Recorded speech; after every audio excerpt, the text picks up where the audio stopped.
आइए देखते हैं फाइबर स्ट्रक्चर कैसा होता है। देखिए फाइबर जो है वो सिलेंड्रिकल फॉर्म में रहता है। ये ग्लास का बना हुआ होता है, ग्लास मटेरियल का। आज के डेट में तो प्लास्टिक ऑप्टिकल फाइबर भी आ रहे हैं, तो ग्लास का बना हुआ मटेरियल शुरुआत में था और अभी भी सिलिका फाइबर आते हैं। तो दोनों ही यूज़ होते हैं, प्लास्टिक और सिलिका। सिलिका बहुत आयत से यूज़ होता है। इसमें सिलेंड्रिकल फॉर्म में होता है, तो अंदर का जो पार्ट है वो आपका कोर कहलाता है, अंदर सिलिका वाला पार्ट। कोर का रिफ्रैक्टिव इंडेक्स N1 और बाहरी पार्ट एक होता है जिसको क्लैडिंग बोलते हैं, क्लैडिंग का रिफ्रैक्टिव इंडेक्स N2। और इसमें खास बात ध्यान देने की ये है कि कोर का रिफ्रैक्टिव इंडेक्स क्लैडिंग के रिफ्रैक्टिव इंडेक्स से ज़्यादा रखा जाता है। अंतर बहुत ज़्यादा नहीं होना चाहिए, इसका भी कुछ कारण है, आगे हम इसको भी देखेंगे, अपने लेक्चर्स में देखेंगे इसको। तो आगे बढ़ते हैं। देखिए अब प्रॉब्लम क्या होती है फाइबर में, इसमें अटेन्युएशन होता है। उसके पीछे कारण क्या है कि सिलिका प्योर फॉर्म में नहीं हो पाता है। प्योरेस्ट फॉर्म में इसको प्राप्त करना बहुत मुश्किल होता है और मैन्युफैक्चरिंग जो है फाइबर की वो भी थोड़ा सा शुरुआती दौर में इतनी बढ़िया टेक्नोलॉजी नहीं थी, तो लॉसेस ज़्यादा थे। लेकिन जैसे जैसे टेक्नोलॉजी का विकास हुआ तो हमारे लॉसेस, इम्प्योरिटी जैसे जैसे घटी तो अटेन्युएशन भी हमारे कम होते होते चले गए और आज की डेट में 0.2 dB पर किलोमीटर लॉस वाले भी हमारे पास फाइबर अवेलेबल है। तो ये फाइबर की बात थी। अब इस फाइबर के अंदर हमारी लाइट वेव ट्रैवल करती है, तो लाइट वेव किस प्रकार से व्यवहार करेगी इसका हमें अध्ययन करना है। तो फाइबर स्ट्रक्चर का अगर हमें क्या रोल रहेगा लाइट के साथ, उसकी अगर बात करनी है तो हम इसको 3 कॉन्सेप्ट के थ्रू समझ सकते हैं। 3 कॉन्सेप्ट में सबसे पहले रे ऑप्टिक कॉन्सेप्ट की बात की जाएगी। इसको आप सभी लोग जानते हैं और पढ़ते भी हैं कि प्रकाश सीधी रेखा में चलता है, और प्रकाश सीधी रेखा में चलता है तो यहाँ वो परावर्तन और अपवर्तन ये दोनों ही नियमों का अनुसरण करता है। ठीक है, तो ये रे ऑप्टिक कॉन्सेप्ट की बात होती है, रे ऑप्टिक कॉन्सेप्ट इसको कहा जाता है। दूसरे कॉन्सेप्ट में कि लाइट फाइबर के भीतर किस प्रकार से संचरण कर रहा है, उसका प्रोपगेशन कैसे हो रहा है, आगे कैसे बढ़ रही है लाइट रे, उसका अगर अध्ययन हमें करना है तो हमें इलेक्ट्रोमैग्नेटिक वेव कॉन्सेप्ट की बात करनी पड़ती है। और इलेक्ट्रोमैग्नेटिक वेव कॉन्सेप्ट मैकेनिज्म से प्रोपगेशन मैकेनिज्म हम समझ सकते हैं।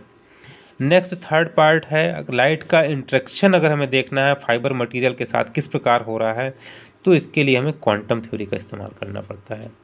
तो interaction of light with fibre material अगर हमें स्टडी देखना है तो क्वांटम थ्योरी की हमें बात करनी होती है। और इसमें हम डिस्पर्शन, एमिशन और अब्जॉर्प्शन जैसी डिफरेंट जो फिनोमेना है उनका हम अध्ययन करेंगे, और इनके बारे में भी, इनके डेफिनेशंस के बारे में अध्ययन करेंगे जब हमारे पास आगे चैप्टर्स में आएगा इसका डिटेल। तो हमारे पास 3 कॉन्सेप्ट हो गए। अब सबसे पहले रे ऑप्टिक कॉन्सेप्ट की बात करते हैं। तो रे ऑप्टिक कॉन्सेप्ट में आपने जाना कि रिफ्लेक्शन और रिफ्रैक्शन की बात की जाएगी। तो अब हम देखते हैं जब प्रकाश, जैसे यहाँ भी अगर हम देखें कि कोर का रिफ्रैक्टिव इंडेक्स N1 है और क्लैडिंग का रिफ्रैक्टिव इंडेक्स N2 है, दोनों का रिफ्रैक्टिव इंडेक्स डिफरेंट है, तो यानी कि एक सघन माध्यम हो गया, एक विरल माध्यम हो गया। तो हमें ये जानना जरूरी है कि भाई सघन माध्यम से विरल माध्यम में अगर प्रकाश लाइट जाती है तो कैसा व्यवहार करती है। तो रे ऑप्टिक कॉन्सेप्ट से इस चीज़ को समझते हैं। तो आइए देखते हैं सबसे पहले रे ऑप्टिक कॉन्सेप्ट।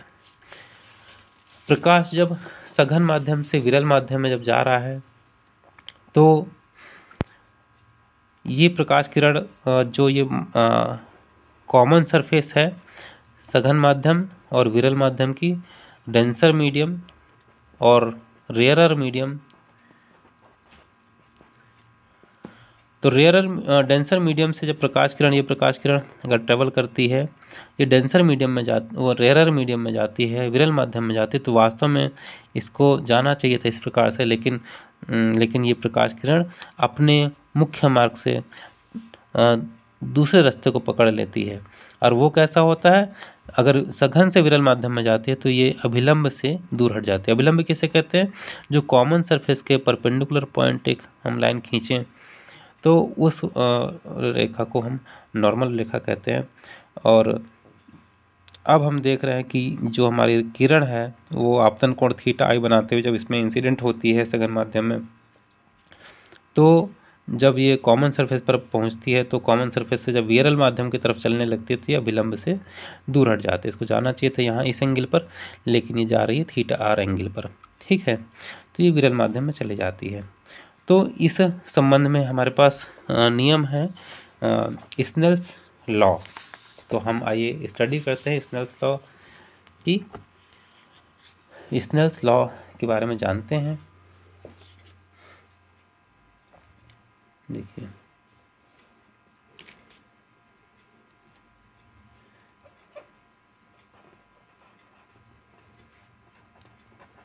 तो हमने ये देखा था, यहाँ पर देखते हैं इसको।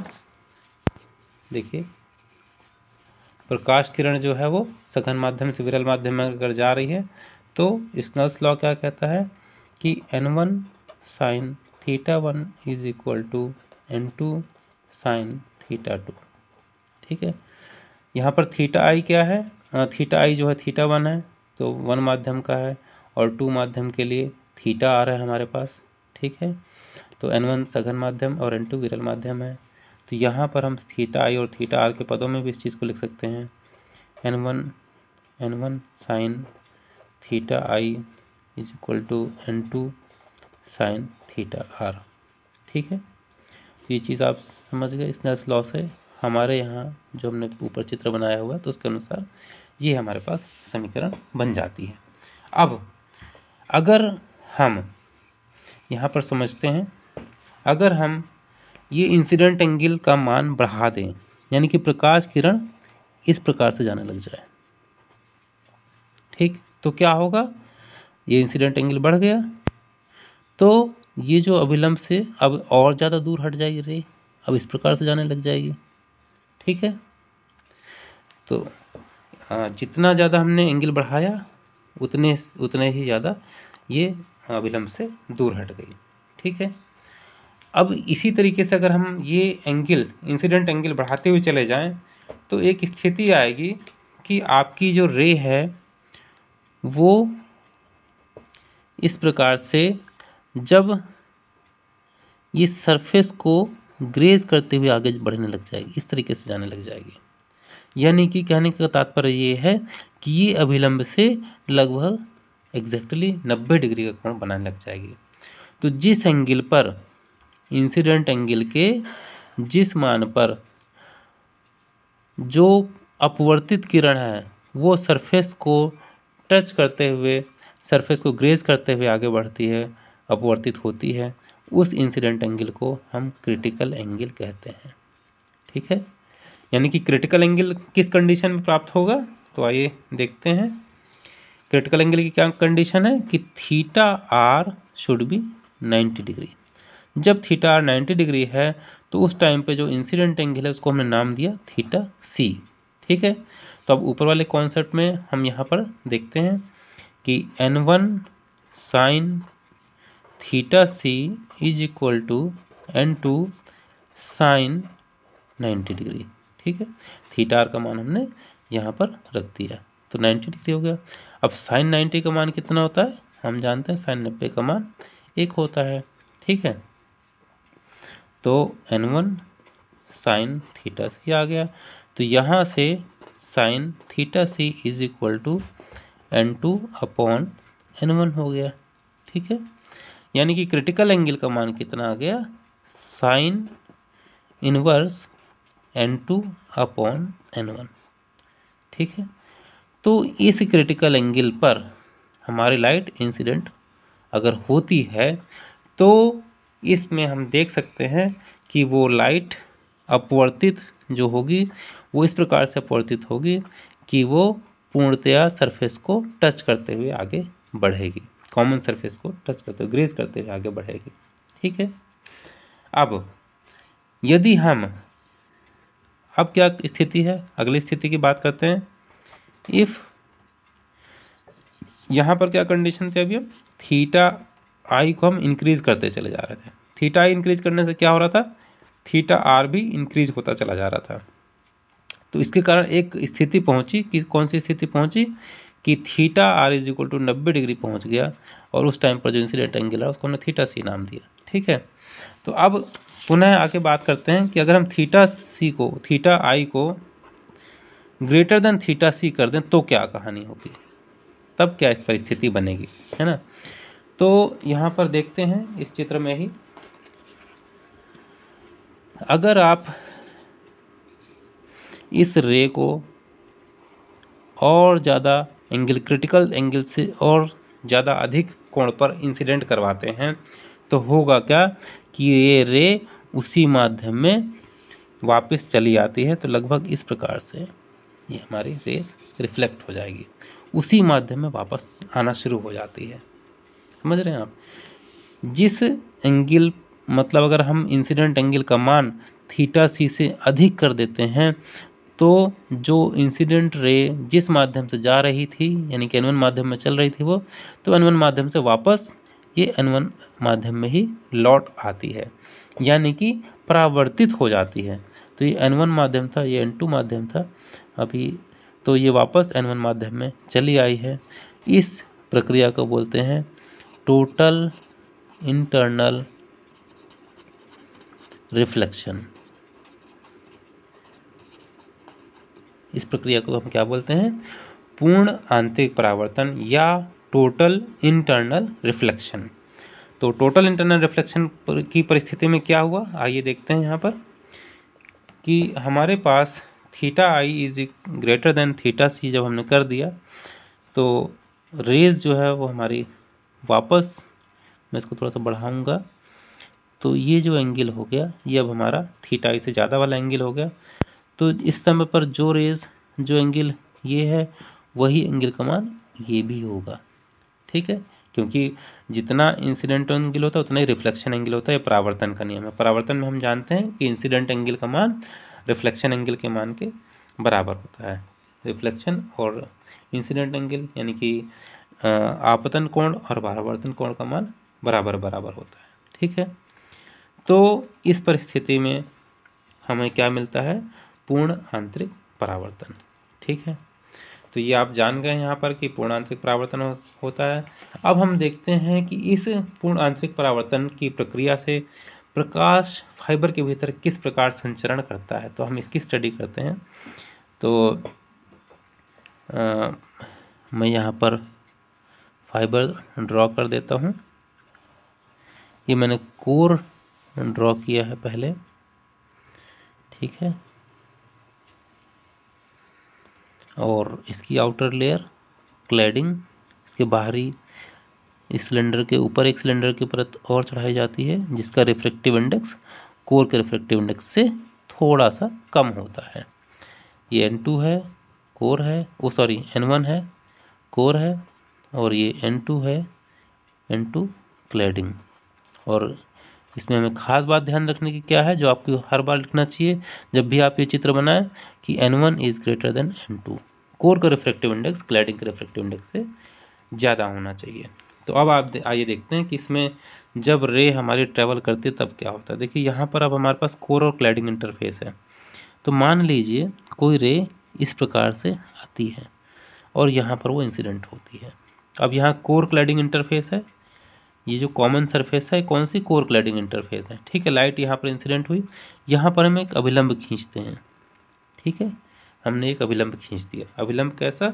जो कॉमन सरफेस के परपेंडिकुलर होगा, यानी कि ये लगभग ये 90 डिग्री बनेगा। ठीक है, अब अगर ये यहाँ पर जो थीटा एंगल है, इस थीटा एंगल का मान क्रिटिकल एंगल से, अभी हमने देखा था ऊपर, क्रिटिकल एंगल से अगर ज़्यादा है तो क्या स्थिति बनेगी? प्रकाश पुनः वापस उसी माध्यम में लौट आएगी। तो अगर हम theta I is greater than theta C रखें तो हमें क्या परिस्थिति मिलेगी कि ये प्रकाश किरण पुनः इसी माध्यम में वापस लौट आएगी। ठीक है, तो इसको बोलते हैं पूर्ण आंतरिक परावर्तन यहाँ पर हो गया। तो यहाँ पर जितना थीटा आई था यही थीटा आई यहाँ भी मिलेगा, क्योंकि परावर्तन के नियम से हमें सेम वैल्यू मिलेगी। ठीक है, अब प्रकाश किरण यहाँ पहुँची तो यहाँ पर पुनः हमें ये वाला कोर है, ये क्लैडिंग है, कोर क्लैडिंग इंटरफेस पर हमने ये एक नॉर्मल खींच लिया और हमने देखा यहाँ पर कि ये थीटा आई है तो ये भी थीटा आई होगा।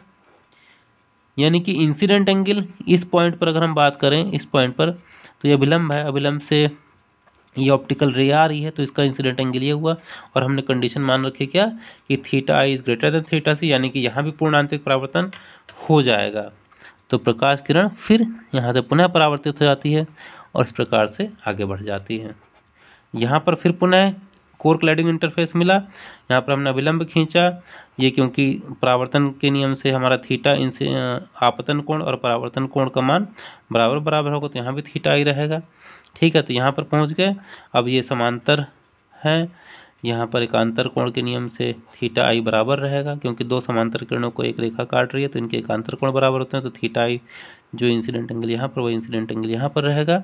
ठीक है, अब चूंकि ये थीटा आई ग्रेटर देन थीटा सी हमने मान रखा है कि जो इंसिडेंट एंगल है वो हमारे क्रिटिकल एंगल से ज़्यादा है, तो पुनः यहाँ पर भी वही कंडीशन हो रही है, तो इसलिए यहाँ भी पुनः प्रकाश किरण इस माध्यम में क्लैडिंग में न जा करके वापस कोर में पुनः परावर्तित हो जाती है। तो इस प्रकार से वापस यहाँ पर माध्यम में आ गई। तो अब हम देख रहे हैं फिर पुनः यही प्रक्रिया दोहराती जाएगी। ठीक है, तो इस प्रकार से हम देखते हैं कि प्रकाश किरण परावर्तित होकर के अंदर ही अंदर फाइबर के भीतर ट्रैवल करती है। इस प्रक्रिया, ये जो हमारे परावर्तन की प्रक्रिया है, ये कहलाती है पूर्ण आंतरिक परावर्तन। और ये किस कंडीशन में होता है? जब आपका इंटरफेस पर जो हमारा रेज पड़ रही हैं वो किस एंगल पर पड़ रही हैं? क्रिटिकल एंगल से ज़्यादा एंगल पर जब हमारी इंसिडेंट रे होती है तो पूर्ण आंतरिक परावर्तन की प्रक्रिया होती है। और यही पूर्ण आंतरिक परावर्तन ही रिस्पॉन्सिबल है कि जो लाइट वेव है वो फाइबर के भीतर आगे बढ़ती हुई चली जाती है। ठीक है, तो ये प्रोपगेशन लाइट का हो रहा है। तो यहाँ रे ऑप्टिक कॉन्सेप्ट हमने इस चीज़ को समझा। चलिए अब आगे बात करते हैं। देखिए फाइबर है, तो यहाँ पर आ जाइए चित्र में वापस। पहले चित्र में हम देखते हैं यहाँ फाइबर था, तो फाइबर में आप लाइट डालेंगे बाहर से। अब लाइट यहाँ से हम डाल रहे हैं, लाइट सोर्स यहाँ पर हमने लगा रखा है। अब ये लाइट यहाँ से निकल रही है, तो क्या लाइट किस एंगल पर डाली जाए या सीधे डाली जाए, किस प्रकार से लाइट डाली जाए? क्या जो लाइट डाल रहे वो हर एक लाइट की रेज जो है वो ट्रैवल कर जाएंगी इसके अंदर, फाइबर के अंदर संचरित करेंगी, या कुछ ट्रैवल लाइट जो है वो संचरित नहीं करेंगी? कहने का मतलब यह है कि लाइट को आप इस तरीके से घुमा करके इस एंगल पर डालें, या इधर से इस एंगल पर डालें, या सीधा डालें, किस प्रकार से डालने पर क्या प्रभाव पड़ेगा, इसकी हमें स्टडी करनी है। ठीक है, तो प्रकाश के संचरण, जब हम प्रकाश को फाइबर के भीतर डालते हैं तो किस एंगल पर हमें डालना चाहिए, हम इसकी बात करते हैं। ठीक है, तो आइए देखते हैं।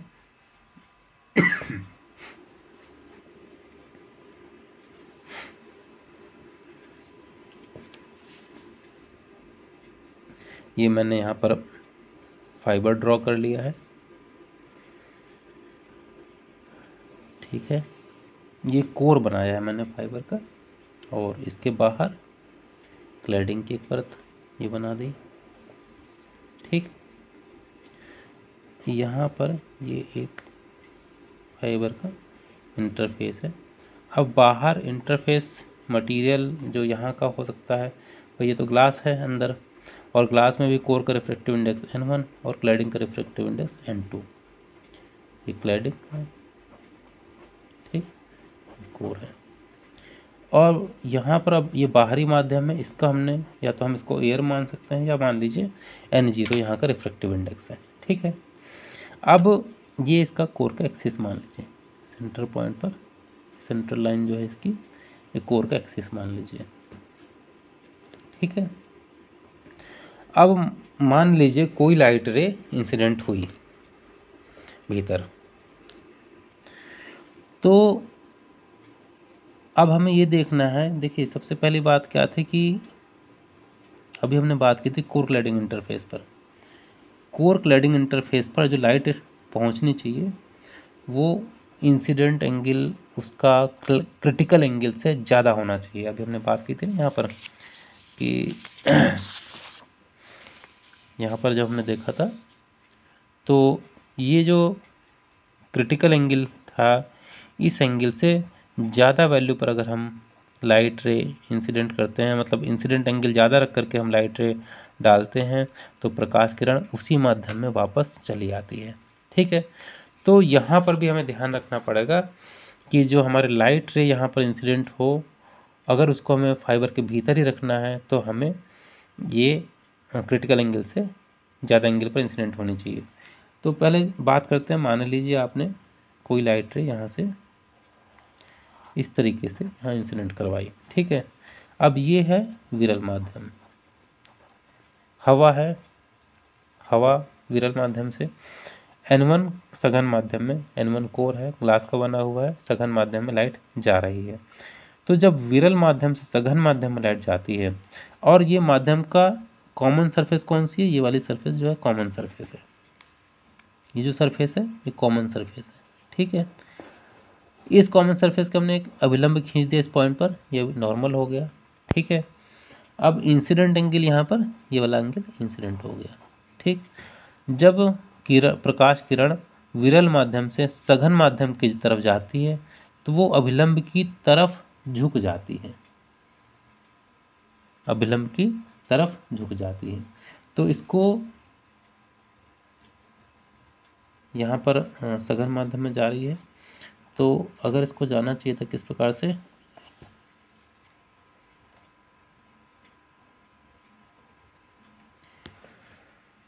इसको जाना चाहिए था इस प्रकार से, ठीक। लेकिन अब हो क्या रहा है, प्रकाश किरण कैसे जा रही है, इस पथ को फॉलो ना करके क्या हुआ, ये अभिलंब की तरफ थोड़ा सा झुक गया। अब अभिलंब कौन सा है, अभिलंब हमारा ये वाला अभिलंब है ना। ये तो कोर और एयर का इंटरफेस है, ये जो सरफेस है ये कोर, ग्लास और एयर का इंटरफेस है, और इसकी ये दोनों, ये वाली लाइन इंटरफेस की लाइन है और ये अभिलंब है, ठीक है। तो अब अभिलंब की तरफ झुकने का मतलब क्या है कि इससे जो एंगल बनेगा वो बनना तो चाहिए था यहाँ पर, यहाँ तक बनना चाहिए था, लेकिन हो क्या रहा है, वो यहाँ तक, ये करीब इस प्रकार से अभिलंब की तरफ ये झुक गई, इतना करीब एंगल जो है वो झुक गई रे। तो रे जो है वो इस पाथ को फॉलो करने लग गई, ठीक। इस पाथ को फॉलो करते हुए रे पहुंची इस बिंदु पर, ठीक है। अब यहाँ पर जो एंगल ये बना है, इस एंगल को अब हमें देखना है। अगर हम चाहते हैं कि भाई प्रकाश किरण, हमारी जो इच्छा है या हमारा जो पर्पज़ है वो ये है कि प्रकाश किरण फाइबर के भीतर ट्रैवल करें, तो ट्रैवल करवाने के लिए हमें क्या करना है कि ये जो एंगल है, ये एंगल हमारा क्रिटिकल एंगल से कम होना चाहिए, वो क्रिटिकल एंगल से अधिक होना चाहिए, इंसिडेंट एंगल। तो कोर क्लैडिंग इंटरफेस पर क्रिटिकल एंगल से अधिक होना चाहिए। तो पहले हम यहाँ पर देख लेते हैं, इसको हम मान लेते हैं थीटा आई, जो हमने इंसिडेंट एंगल थीटा आई था, यहाँ पर आप थीटा आर मान लेते हैं, ठीक है। और ये थीटा आर है तो ये वाला एंगल कितना रह गया, क्योंकि ये पूरा एंगल 90 डिग्री है, तो ये वाला जो एंगल बचेगा ये कितना हो जाएगा, 90 माइनस थीटा आर, ठीक है। 90 में से थीटा आर बच गया। अब ये लाइन और ये लाइन दोनों पैरेलल है, ठीक है, और ये रेज उसको काट रही है, तो अल्टरनेट एंगल के रूल से ये एंगल और ये एंगल बराबर होंगे। तो यहाँ पर हमें ये एंगल क्या मिला, 90 माइनस थीटा आर, ठीक है, ये एंगल मिला, ठीक। तो अब पहले हम बात करते हैं इस वाले इंटरफेस पर, इस वाले इंटरफेस पर स्नेल्स लॉ लगाते हैं। कौन सा इंटरफेस है ये, एयर ग्लास इंटरफेस पर, ठीक। एयर ग्लास इंटरफेस पर एयर वाला N0 और दूसरा ग्लास मतलब N1 कोर, इस इंटरफेस पर हम बात कर रहे हैं। तो एयर ग्लास इंटरफेस पर क्या स्नेल्स के नियम से क्या हम रूल लगाएंगे, N1 साइन थीटा 1, N1 यहाँ पर N0 है, साइन थीटा 1, थीटा 1 मतलब थीटा आई है, is equal to N2, N2 यहाँ पर N1 है, N2 मतलब सेकंड माध्यम, सेकंड माध्यम N1 है, तो N1 और यहाँ पर जो रिफ्रैक्शन एंगल है, अपवर्तन कोण है, वो थीटा आर है, तो थीटा आर हो गया, ठीक है। तो N0 sine theta I is equal to N1 sine theta r, तो एक समीकरण ये बन गई, ठीक है। ये इस इंटरफेस पर हो गया, एयर ग्लास इंटरफेस पर। अब दूसरी बात करते हैं इस वाले इंटरफेस पर, कोर क्लैडिंग इंटरफेस पर, ठीक है। कोर क्लैडिंग इंटरफेस पर क्या हुआ, देखिए कोर क्लैडिंग इंटरफेस यानी कि N1 और N2 का इंटरफेस, इसकी हम बात कर रहे हैं। तो यहाँ पर क्या स्थिति पहुँची, अब यहाँ पर अगर हम देखें तो हम चाह रहे हैं कि टोटल इंटरनल रिफ्लेक्शन हो जाए, और टोटल इंटरनल रिफ्लेक्शन के लिए हमारी रे जो है वो टोटल हम चाह रहे हैं कि वापस इसी माध्यम में रिफ्लेक्ट होकर के आ जाए, इस प्रकार से चली जाए। तो इसके लिए जो इंसिडेंट एंगल का मान है, यहाँ पर जो इंसिडेंट एंगल का मान है वो कितना होना चाहिए, उसकी वैल्यू होनी चाहिए कोर क्लैडिंग इंटरफेस पर, यहाँ पर हम लिख सकते हैं at core cladding interface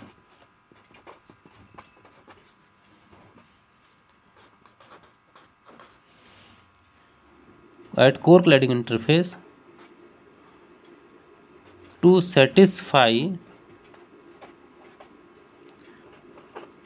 total internal reflection condition, core cladding interface पर total internal reflection condition satisfy करने के लिए क्या कंडीशन है, इंसिडेंट एंगल कितना होना चाहिए, should be greater than critical angle. ठीक है, it should be greater than critical angle. अब कोर क्लैडिंग इंटरफेस पर अगर हम क्रिटिकल एंगल की बात करें, इस वाले इंटरफेस पर क्रिटिकल एंगल की हमने अभी डेफिनेशन डिराइव किया था, theta c is equal to sine inverse N2/N1, ये हमने कंडीशन अभी निकाली थी। तो अगर ये कंडीशन सेटिस्फाई हो रही है, अभी ये जो थीटा सी है हमने इस वाले फॉर्मूले में यहाँ पर इस कंडीशन के लिए आप देखें तो हमने ये निकाला था कि थीटा सी, पर्टिकुलर थीटा सी के लिए ये साइन 90 डिग्री हो गया था। तो 90 डिग्री कंडीशन के लिए हमने समीकरण निकाली थी, और हमने उसमें देखा था, इसमें आप देख सकते हैं इधर समीकरण में कि यहाँ पर कंडीशन क्या आई थी क्रिटिकल एंगल की, sine theta c is equal to sine inverse N2/N1। ठीक है, तो अब यही चीज़ यहाँ पर पुनः आ गई है, भाई कोर क्लैडिंग इंटरफेस है यहाँ पर, कोर क्लैडिंग इंटरफेस, उसके लिए वही कंडीशन यहाँ पर मेंटेन रहेगी, sine theta c is equal to sine inverse N2/N1। ठीक है, यहाँ पर थीटा सी का मान कितना आया, in our case theta c is equal to 90 minus theta r, ये है हमारे पास। ठीक है, तो हमने यहाँ पर लिख दिया 90 minus theta r is equal to sine inverse N2/N1। ठीक है, या इसको सिंप्लीफाई कर लेते हैं, sine 90 minus theta r is equal to N2/N1। ठीक है, आगे देखते हैं।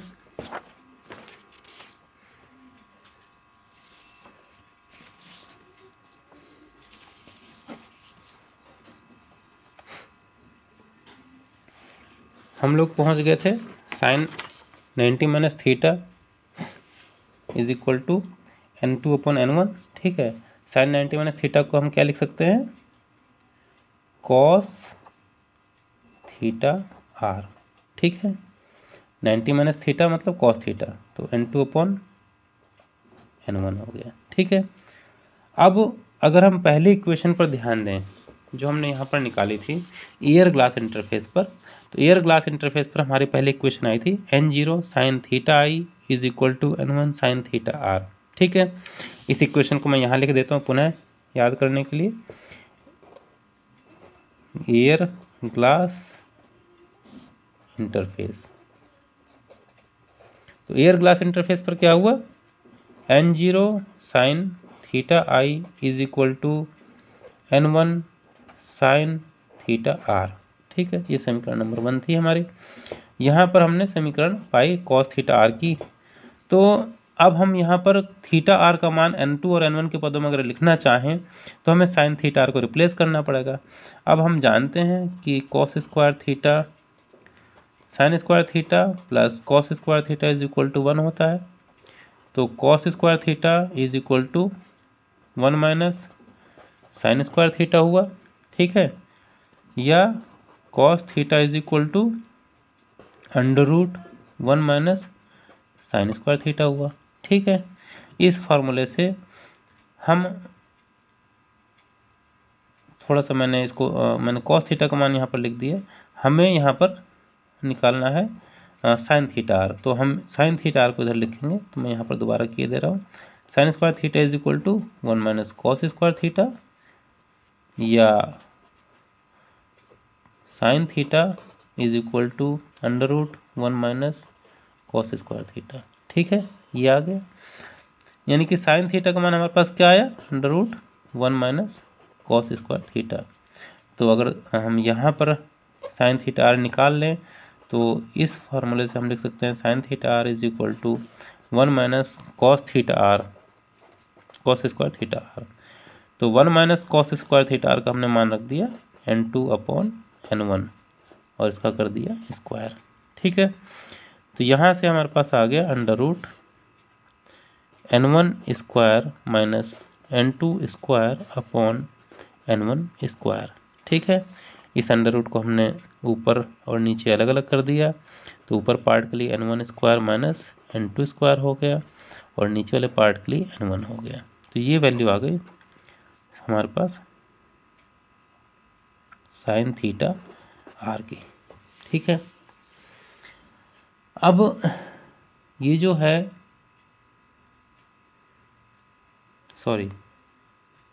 ये वैल्यू हमारे पास आ गई साइन थीटा आर की, ठीक है।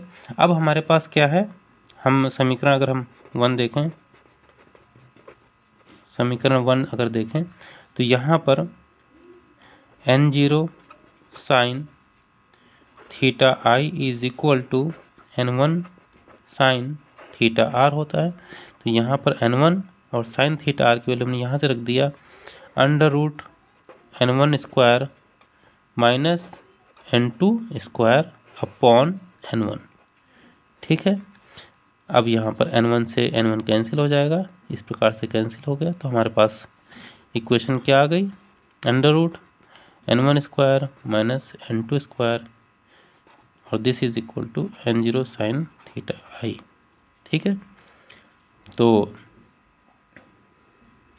अगले पेज पर देख लेते हैं इसको।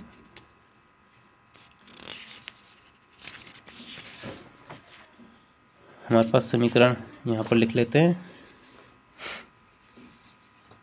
n0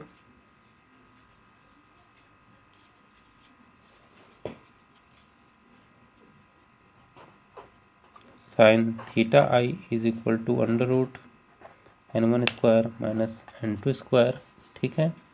तो यहाँ से sine theta I is equal to under root n1 square minus n2 square upon n0, ठीक है, या theta I is equal to sine inverse under root n1 square minus n2 square upon n0, इसको मैं bracket में बंद कर दिया। तो ये जो है इंसिडेंट एंगल है, ये वो इंसिडेंट एंगल है जिस पर हमारी जो रेस थी वो पुनः इसी माध्यम में, मतलब यहाँ पर अगर हम चित्र में देखें तो ये इंसिडेंट एंगल कौन सा एंगल आ गया हमारे पास, यहाँ हम देख सकते हैं कि थीटा आई का मान हमें कितना रखना पड़ेगा, इतना रखना पड़ेगा अगर हम चाह रहे हैं कि यहाँ पूर्णांतिक परावर्तन की स्थिति बनी रहे। यानी कि जो लाइट हमने फाइबर के अंदर डाली है वो फाइबर के अंदर प्रोपगेट करते हुए टोटल इंटरनल रिफ्लेक्शन के रूल को फॉलो करते हुए, यानी कि पूर्ण आंतरिक परावर्तन को फॉलो करते हुए प्रोपगेट करे और अंदर आगे बढ़े। तो ये एंगल का मान कितना होना चाहिए, थीटा आई का मान इतना होना चाहिए, sine inverse under root n1 square minus n2 square upon n0, ठीक है। n0 क्या है, विरल माध्यम का रिफ्रैक्टिव इंडेक्स, n1 क्या है, कोर का रिफ्रैक्टिव इंडेक्स, और n2 क्या है, क्लैडिंग का रिफ्रैक्टिव इंडेक्स, ठीक है। इस एंगल को, इस थीटा आई को हम कहते हैं, इसका क्या नाम होता है, एक्सेप्टेंस एंगल, इस एंगल को क्या बोलते हैं? Acceptance angle. ठीक है। और अगर हम इस चित्र में ध्यान दें तो चित्र में ये एक्सेप्टेंस एंगल हम कैसे कह सकते हैं?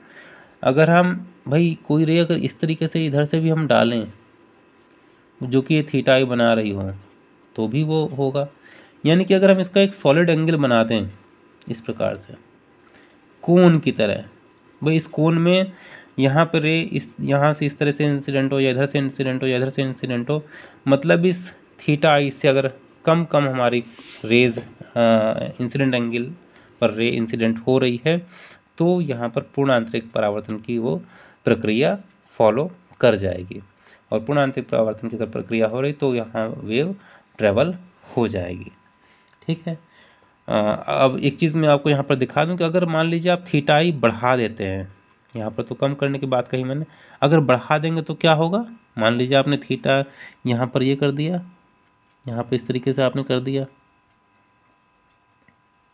इसको बढ़ा दिया तो क्या होगा? यहाँ पर इस रे को यहाँ जाना चाहिए था।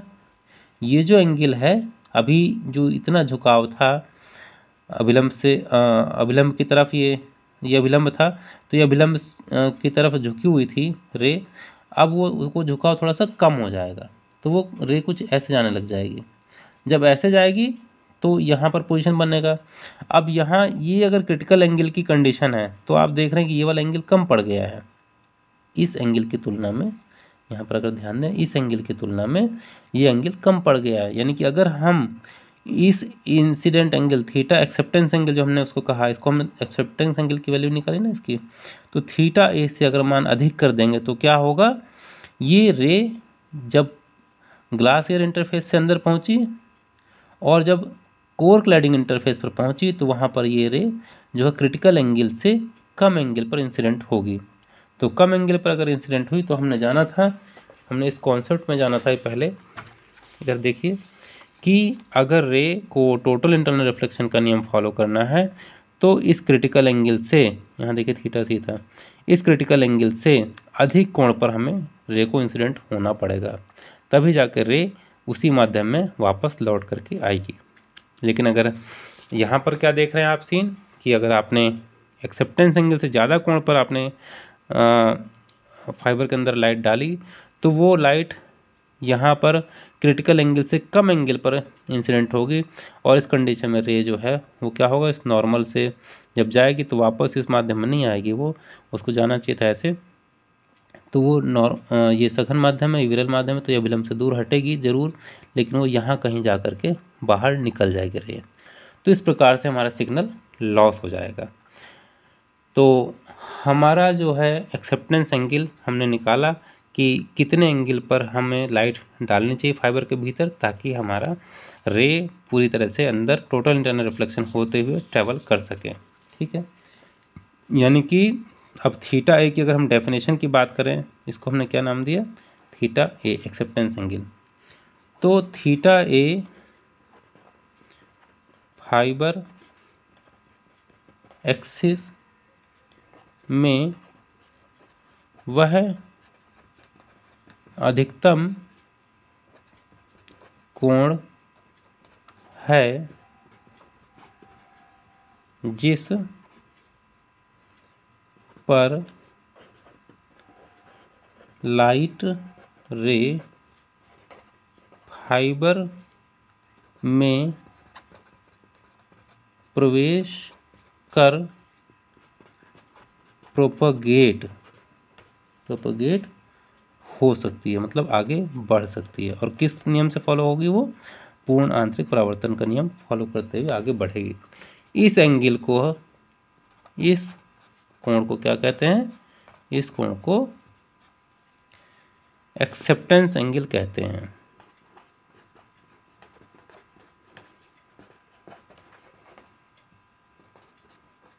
ठीक है। तो यहाँ पर आपने जाना एक्सेप्टेंस एंगल।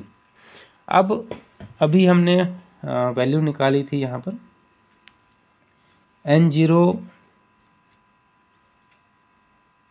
ये हमने अभी यहाँ पर निकाला था n0 sine theta I is equal to n1 sine theta R, है ना, ये वैल्यू निकाली थी।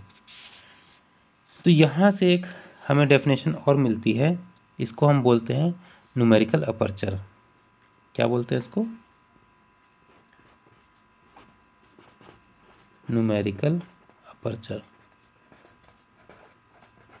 न्यूमेरिकल अपर्चर कैसे डिफाइन होता है? न्यूमेरिकल अपर्चर बेसिकली फाइबर की लाइट कलेक्टिंग एबिलिटी को दर्शाता है। लाइट कलेक्टिंग एबिलिटी को दर्शाता है। तो न्यूमेरिकल अपर्चर ऑप्टिकल फाइबर का एक महत्वपूर्ण पैरामीटर है जो लाइट कलेक्टिंग एबिलिटी को दर्शाता है। ठीक है, अब न्यूमेरिकल अपर्चर हमने कैसे डिफाइन किया कि कोर क्लाइडिंग इंटरफेस पर हमने अभी वैल्यू निकाली थी N0, जो ऊपर फार्मूला है N0 साइन थीटा, अभी I is equal to N1 square minus N2 square. तो हमने थीटा आई को क्या नाम दे दिया था? Acceptance angle. ठीक है, N1 square minus N2 square. ठीक है, ये जो N0 साइन थीटा ए है, N0 साइन थीटा ए को ही ये न्यूमेरिकल अपर्चर, या इसको ही न्यूमेरिकल अपर्चर कहते हैं। तो न्यूमेरिकल अपर्चर क्या है? Light collecting ability, light collecting ability of the fibre. ठीक है, तो न्यूमेरिकल अपर्चर आप इस तरीके से निकाल सकते हैं। तो आपके पास प्रश्न जो पूछे जाते हैं बोर्ड में, एक प्रश्न एक्सेप्टेंस एंगल के ऊपर पूछा जा सकता है। सबसे पहले अगर हम शुरुआत से बात करें तो शुरुआत में हमने रे ऑप्टिक कॉन्सेप्ट पढ़ा था। तो रे ऑप्टिक कॉन्सेप्ट में हमने ये चीज़ जानी, उसके बाद फिर हमने जाना कि स्नेल्स का लॉ क्या होता है। ठीक है, तो स्नेल्स लॉ का हमने स्टडी किया था। उसके बाद ये स्नेल्स लॉ की स्टडी करी थी। स्नेल्स लॉ में तो आपके दूसरा पहला प्रश्न आपके पास बनता है ऑप्टिकल फाइबर स्ट्रक्चर का, दूसरा क्वेश्चन बनता है स्नेल्स लॉ के ऊपर कि क्रिटिकल एंगल निकालिए। तो क्वेश्चन नंबर 2 जो बनता है वो है क्रिटिकल एंगल का डेरिवेशन। ये एंगल क्या कहलाता है? Critical angle. क्रिटिकल एंगल कौन सा एंगल है? वह है एंगल जिस पर अगर प्रकाश सघन माध्यम में इंसिडेंट हो और वो अगर विरल माध्यम में जा रही है, तो अगर क्रिटिकल एंगल पर वो इंसिडेंट हो रही है तो वो प्रकाश किरण अपवर्तित ना हो करके वो बिल्कुल ग्रेज करते हुए जाएगी। पर्टिकुलर क्रिटिकल एंगल की अगर बात करें तो यहाँ पर मैंने बताया था वो कॉमन सरफेस को ग्रेज करते हुए निकलेगी। और अगर इंसिडेंट एंगल क्रिटिकल एंगल से, ये क्रिटिकल एंगल की पोजीशन थी यहाँ तक कि क्रिटिकल एंगल से हमने यहाँ पर कोई रे इंसिडेंट कर दी, या यहाँ या इससे अधिक में, जैसे मैंने ये दिखा रखी रेड कलर की, ऑरेंज कलर की, तो यहाँ से जब पहुँची तो ये वापस उसी माध्यम में वापस चली आती है। यहाँ इस स्थिति को हम बोलते हैं पूर्ण आंतरिक परावर्तन या टोटल इंटरनल रिफ्लेक्शन से रिप्रेजेंट करते हैं। और इसी नियम को फॉलो करके प्रकाश किरण आगे बढ़ती है। तो क्वेश्चन पहला आपका हो गया कि रे ऑप्टिक कॉन्सेप्ट्स की बात करी और ग्लास स्ट्रक्चर की बात करी। दूसरा क्वेश्चन हो गया क्रिटिकल एंगल क्या होता है, इसका डेरिवेशन कीजिए। तीसरा क्वेश्चन पूछा जाता है कि पूर्ण आंतरिक परावर्तन क्या होता है। तो पूर्ण आंतरिक परावर्तन आपको मालूम होना चाहिए क्या होता है, इसको आप डिफाइन कर सकते हैं। फिर नेक्स्ट क्वेश्चन पूछा जाता है कि डेरिवेशन कीजिए एक्सेप्टेंस एंगल का। क्वेश्चन नंबर 3 जो बन रहा है वो आपका एक्सेप्टेंस एंगल का है, और क्वेश्चन नंबर 4 जो बनता है वो है न्यूमेरिकल अपर्चर का। तो इन सब के डेरिवेशंस आपको आने चाहिए। अब छोटा सा एक और पार्ट है इसी में ही, जिस टर्मिनोलॉजी है छोटी सी, उसको भी मैं डिस्कस कर लेता हूँ। इसको बोलते हैं रिलेटिव रिफ्रैक्टिव इंडेक्स डिफरेंस। एक टर्म होता है रिलेटिव रिफ्रैक्टिव इंडेक्स डिफरेंस। इसको डेल्टा से प्रदर्शित करते हैं। अगर हम रिलेटिव रिफ्रैक्टिव इंडेक्स जो है उसका मान अगर देखें तो बेसिकली इसको हम अब N1 square minus N2 square upon 2N1 square से प्रदर्शित करते हैं, या अप्रॉक्सीमेट इसका मान हम लिख सकते हैं N1 minus N2 upon N1। लेकिन कंडीशन क्या है? For delta very very less than 1। इस कंडीशन के डेल्टा का मान इस प्रकार से हम लिख सकते हैं। तो रिलेटिव रिफ्रैक्टिव इंडेक्स के पदों में न्यूमेरिकल अपर्चर का अगर मान लिखना चाहें तो numerical aperture is equal to N1 under root 2 delta. ठीक है, तो रिलेटिव रिफ्रैक्टिव इंडेक्स के पदों में भी हमने n1/2 डेल्टा निकाल दिया है। ठीक है, तो ये चीज़ हमने जानी। आपको इस वीडियो में कोई भी समस्या हो, डेरिवेशन में कोई समस्या हो, तो कमेंट करके आप बता सकते हैं। और अगर मेरा चैनल आपको पसंद आया है, मेरा विषय सामग्री पसंद आए, तो इसको शेयर कीजिए, लाइक कीजिए और मेरे चैनल को सब्सक्राइब कीजिए। कोई भी दिक्कत हो तो ज़रूर पूछिए। मेरा फ़ोन नंबर है, ईमेल आईडी भी दिया हुआ है, और आप कमेंट बॉक्स में कमेंट लिख करके भी मुझे बता सकते हैं। Thank you.